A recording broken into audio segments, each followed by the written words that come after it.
people at the city of New Britain can sleep a bit easier tonight, knowing that Jaheim Snipe has been apprehended. Busted by the border, a massive 3-day manhunt for a 19-year-old accused of mowing down a New Britain police officer is over. Good evening. Vermont State Police arrested Jaheim Snipe near the Canadian border. When he's brought back to Connecticut, he'll be charged with attempted murder and assault on a police officer. Fox Connecticut's Crystal Hall joins us live from New Britain PD tonight with the late-breaking details. Crystal. Well, Brent and Alice and the New Britain Police Department, along with the family of Brent Morgan, are certainly breathing a sigh of relief tonight. It was just before 8 o'clock when police arrested Jaheim Snipe. Now, again, Snipe is the person that police believe ran over and dragged one of their officers Sunday night. Now, since then, police have been receiving many tips, and it was those tips that led them to Vermont.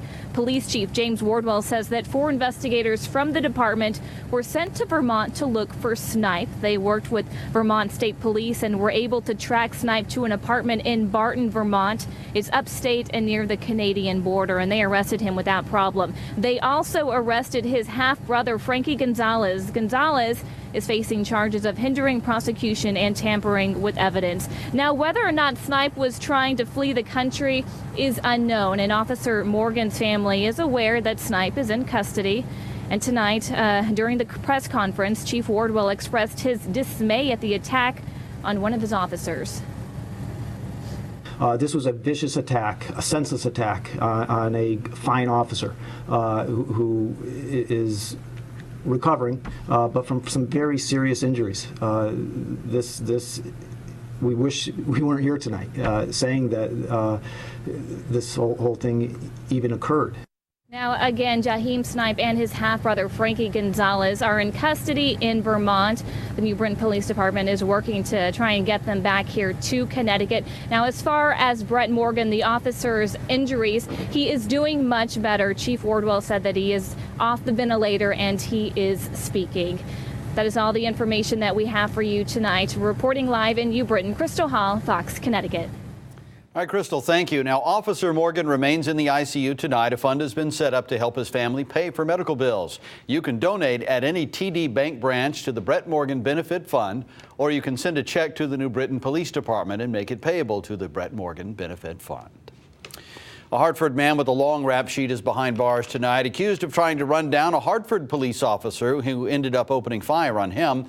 Cops tried to pull Siddiqui Blake over for speeding, but say he sped toward an officer who fired 3 shots in self-defense. No bullets struck Blake, and the 2 officers were not injured. The scene played out near Mall Avenue this morning in the middle of the snowstorm.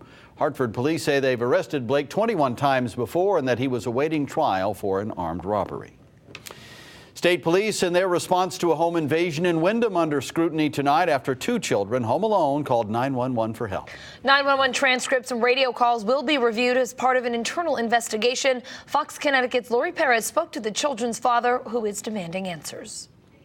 2 days now after the home invasion, the home here on Back Road is lit up maybe a little more than usual. It was Home Alone come true at this Windham home Monday afternoon. Hey, you don't ever think this is going to happen, you know? Only no laughing matter for the 2 kids, 12 and 14, who hid in a bathtub and called 911 while they say 3 men broke in. Josh ran in here and locked the door. Threw their dog down the basement stairs and ransacked the place. What the kids did was they ran in here because this is the bathroom that's the door to the bathroom. Step by step, getting closer to their bathroom hiding spot. Troy Quick is their dad. Actually, they kicked in my daughter's bedroom, where it was the next door over from where they were hiding. He says a family friend who was driving by noticed an unfamiliar car in the driveway, called Quick, and then ran in to interrupt the robbers. I'd call him a hero right now. The bad guys fled, getting away with a bunch of jewelry, some of the 12-year-old boy's cash, his gift card to the batting cage, and,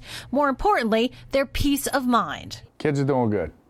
Not really, but. And neither is Quick, because to top things off, that 911 call, the call that state police confirmed they got from inside the home just after 4:30, well, he says it took state troopers an hour and a half to get there. He had time to get home from Manchester. He, his friend, and his dad had all called 911 in the meantime. I just want to know why no one was here. So do state police, who confirm there's an internal investigation now into whether there was a delay responding to the 911 call, and if so, why. Answers that quick knows matter, because not everyone will be as lucky as they were. I would have been home for 3 hours, so, what would have been here? How would the kids been? You just don't know. You don't want to think about it, but it's hard not to. If you were here on Back Road on Monday afternoon and think you might have seen something that could help investigators, you're asked to call the state police. In Windham, I'm Lori Perez, Fox Connecticut News.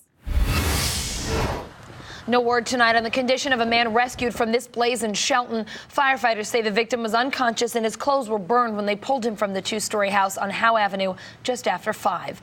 The damage was mostly contained to the first floor. Tonight's fire was just a few blocks away from a devastating fire earlier this month that left 28 families homeless. Security changes are coming to Quinnipiac's 3 campuses this semester. Yeah, the school is arming some of its public safety officers to protect students on campus. Fox Connecticut's Javon Vital takes a look at the beefed-up patrols. It's a school that's already pretty secure, but now Quinnipiac is taking safety to a whole new level by arming some of its public safety officers. University spokesman John Morgan says this is something that's been in the works for some time. Our reason for doing it is because we want to maintain the safety and security of every member of the university community, and that's across all 3 of our campuses, the 2 here in Hamden as well as the 1 in North Haven. An email was sent out to the university community Wednesday morning informing them of the change. Morgan says only the most senior public safety officers who've gone through specialized training would have weapons. I think if there was a situation that needed an armed public safety officer, that armed senior public safety officer would be able to respond more quickly because they're here on campus. They know the university very well. They understand the lay of the land, if you will. Recently, university campuses across the nation have been the scenes of shootings. On Tuesday, a gunman shot and killed a teaching assistant at Purdue University. Earlier this week, a shooting happened on the campus of Widener University near Philadelphia. And closer to home, both Central Connecticut State University and the University of New Haven both experienced lockdowns after reports of a gunman. And of course, the issue of armed guards near any educational institution is certainly a polarizing issue, but for the most part, students we talked to seemed in favor of it. I was pretty shocked because I never thought that we'd have guns on campus, really. But after I thought about it a little bit more, I think that it probably makes sense to have someone here that is armed in the event that there is a dangerous situation. Bad people don't follow the laws, so they know that there's going to be this gun-free zone. So I'm extremely, extremely grateful that our security guards are going to be armed. I feel much safer. In Hamden, Javon Vital, Fox, Connecticut. The snow has moved out, but the bone-chilling temps are here to stay. We'll stay well below freezing for the foreseeable future. Rachel Franks in our Weather Center. Rachel, just how cold are we talking? And please, let us down gently. I don't think there's any way to do that. Temperatures this morning and for much of the day today were above freezing. But we had wind chills that were below the 0 mark. I'm sorry. All right, let's start over. And for much of the day today, we had sub-zero wind chills, but temperatures were above 0. Tonight, we'll actually see temperatures drop below 0. See, I got it out. We've got a wind chill advisory that's up for everybody except for the Connecticut shoreline. I want to show you actual temperatures for the Connecticut shoreline between 0 to 5 degrees. But for much of the state, 0 to 5 below. That's temperatures with 5 to 10 degrees below 0 for the northwest and the northeast hills. And that's not even including wind chills, which I'll show you coming up in just a bit, guys. Thank you, Rachel. 45 new teaching jobs could be on their way to New Britain School District. The school board unanimously passed a $9 million budget increase tonight. Superintendent Kelt Cooper says he wants to use the money to add 1 new full-time reading teacher to every elementary and middle school in the district. New Britain students are lagging behind most other districts in the state. What initially looked like a temporary inconvenience has become a long-term relocation plan for school children in Orange. A pipe burst earlier this month, sending Peck Place elementary students to Yale University's West Campus on the other side of town. As crews were cleaning up, they found asbestos and several other major problems at the 45-year-old school. Now the plan is for students to stay at Yale while Peck Place is renovated. A restaurant chain in southeastern Connecticut that received $150,000 in state aid is closing because of financial problems. The Lazy Burrito received nearly $50,000 in grant money and more than a $100,000 loan under the governor's Small Business Express program. The owner hasn't paid any of it back. No word tonight if the state's trying to recoup some of the money. She's a 10-year-old girl in dire need of a kidney transplant. I'm Bo Berman in Torrington. Coming up, we'll tell you how the community is rallying around her and what you can do to help. And home sweet home, an important step forward for a West Hartford family trying to regain custody of their daughter who's been held at a Boston hospital against her will for nearly a year. It makes me really proud. It really does. An 8-year-old boy from upstate New York has died a hero. How he saved 6 people's lives ahead at 11.